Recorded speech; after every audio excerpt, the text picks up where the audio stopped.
Welcome back to A-Gaming everyone. So today we'll be talking about Pokemon Heart and Soul by developer Lildel01.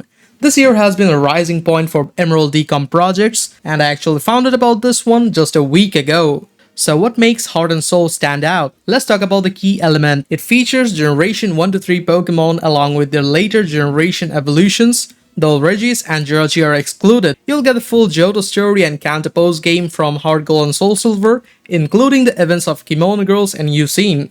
There's falling Pokemon, overall background Pokemon that makes Route feel more alive, plus the towns are in vibe kinda.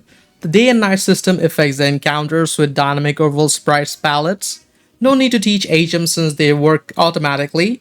Apricorns are replaced with berry trees, which Kurt will use to craft unique Pokeballs. You'll find 16 gym leader rematches, 2 safari zones, unique surfing Pokeball sprites, and yes, shiny raid, fairy type, even physical special split have all new modes. You're also getting auto run, fast surf, quick run from wild battles, and ball prompts. So that's been the whole description of Pokemon Heart and Soul by developer Lil01. So I'll be seeing you next time, and as always, stay connected.